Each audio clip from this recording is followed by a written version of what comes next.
অর্চি,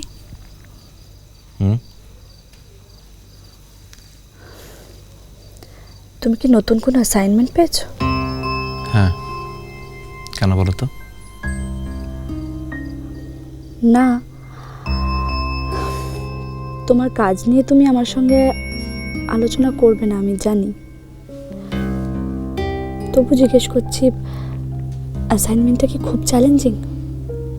তুমি তো জানো মুন যে আমি সবসময় চ্যালেঞ্জিং কাজই পছন্দ করি।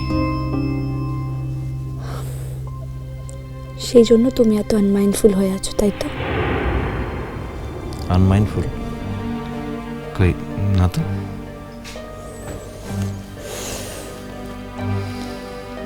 অর্চি, আমার মতো করে তোমাকে কেউ চেনে না, হয়তো তুমি নিজেও না। এত ডিস্টার্বড আমি তোমাকে আগে আর কখনো দেখিনি।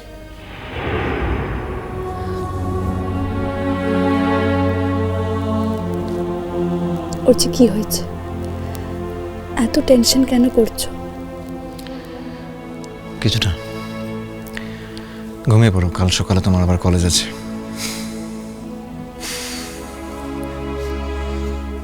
এই জানো, আজকে খুব এনজয় করেছি। বাড়ি শুদ্ধ সবাই গাড়ি কিনতে গিয়ে?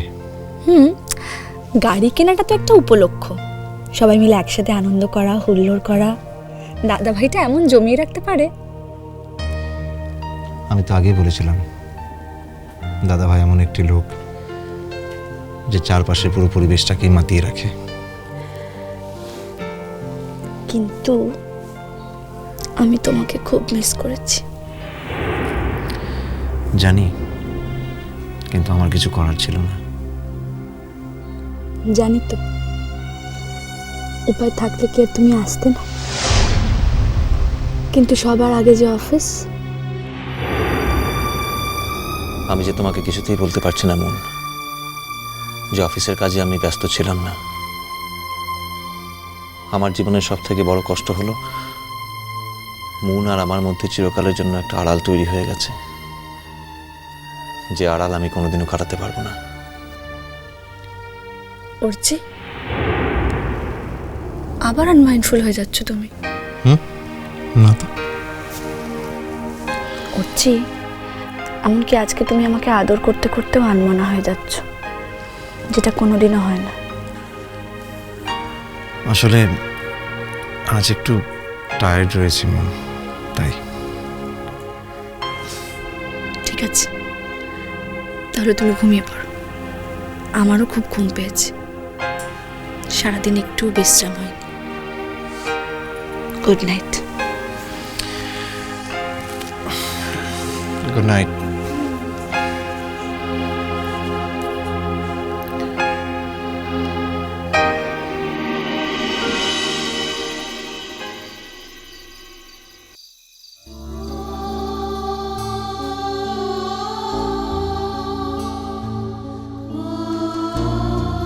দেখো,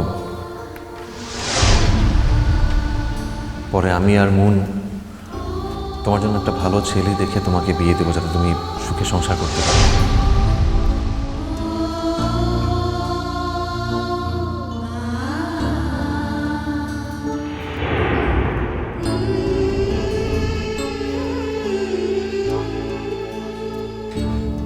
তুই যদি জেনে থাকিস যে আমি কোনোদিন তোর কোনো ক্ষতিটা করি নাই, তাহলে তুই আমাকে কেন বারবার অপমানটা করিস হচ্ছে বাবু?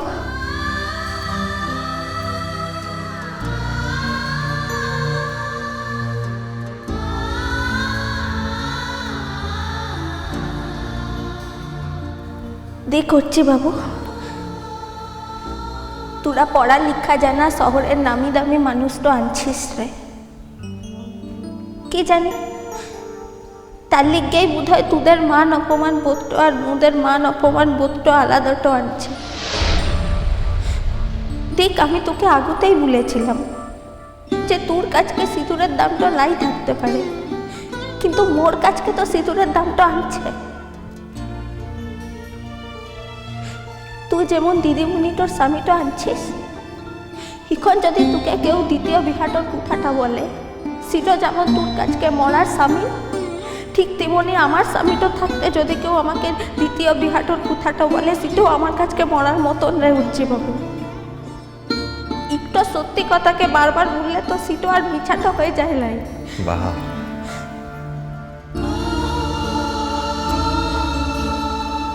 আমার বিহার চিহ্নটা নিয়ে আমি সারাটা জীবন একাই থাকতে পারবো। আমার কোনোদিন কাউকে দরকারটা হবে ক্লাই।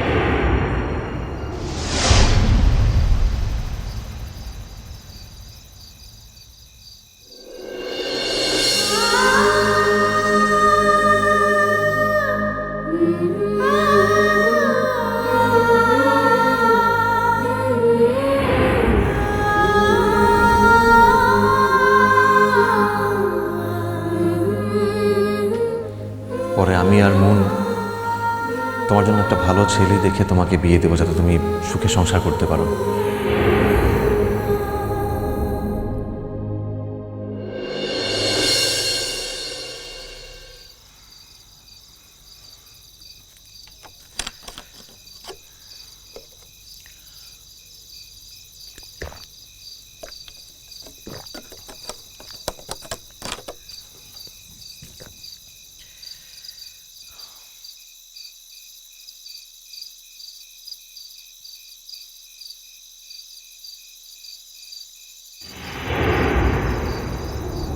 একদিন ইচ্ছায় হোক অনিচ্ছায় হোক তুই আমার স্মৃতিতে সিন্দুরটা পরাইন ছিলি।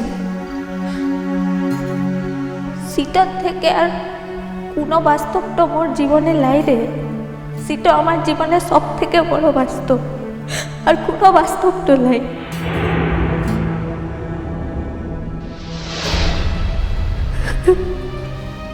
দেখো, তুমি কিন্তু শুধু শুধু কষ্ট পাচ্ছ, শুধু শুধু কাঁদছো বাহা। আমি যে কাঁদছি তার লিগে তোর কি কিছু যায় আসে? তোর তো কিছু আসে যাইলে। আমি যদি এখানে কোনোদিন ফিরে না আসি, আমি যদি চলে যাই, তাহলে তো তুই আমাকে কোনোদিনের লিখেও মনেটা রাখবি ক্লাই। তাহলে আমার কষ্টটা লিখে তুই আমাকে থাকতে দিক নে। তার মানে তুমি ঠিক করে নিয়েছো যে তুমি আর ফিরবে না কখনো, তাই তো? না, এইভাবে কিছুতেই আর ঘুম আসবে না। অথচ কাল নতুন অ্যাসাইনমেন্ট নিয়ে অনেক কাজ আছে।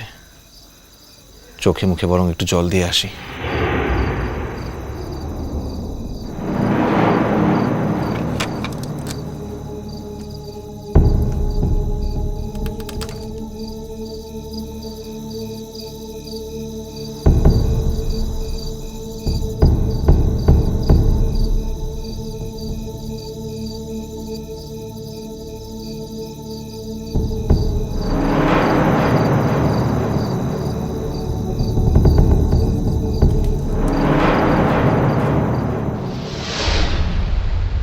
মেয়েটা এখানে বসে বসে ঘুমোচ্ছে কেন?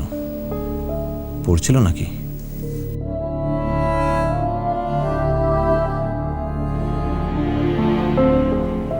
বাহা,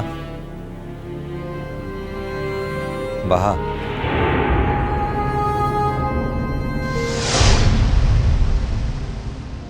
তুমি এখানে এভাবে? পড়ালেখাটা করছিলাম তার লিখে। বাহ, এখন মেলা রাতটা হইছে, জানি। পরে কোথাটা বলবো। দাঁড়াও,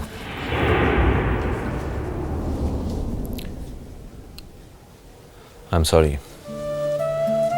আমি তোমাকে হার্ট করার জন্য কিছু বলতে চাইনি। আমি শুধু শুধু কষ্টটা কেন পাবো করছি বাবু? তুই আমার লিগে এই তো কথা ভাবিস, সেটা তো আমার আনন্দের কথা রে। তুই ভেবেছিস যে আমার আরেকটা বিহাটাও দিবি, সেটা ভেবে আমি খুব খুশিটা হয়েছি। এটাতে তো মোর খুশিটা হওয়ারই কথাটা আনছে, তাই লাই? তাহলে তখন কাঁদছিলে কেন? এখনই বা কাঁদছো কেন?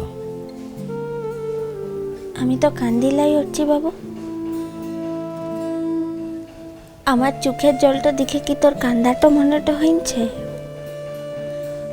এই চোখের জলটা তো আনন্দটা লিগে আনছে রে। আনন্দটাতে লোকেরা কান্দে না।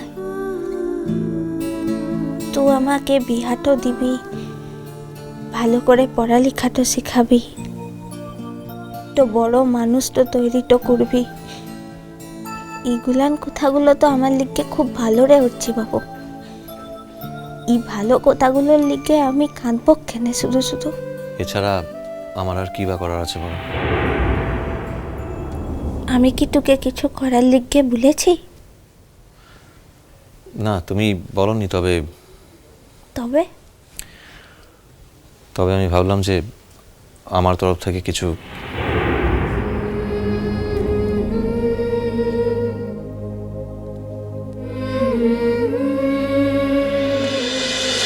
মিষ্টি কুটু মিষ্টি কুটু মিষ্টি কুটু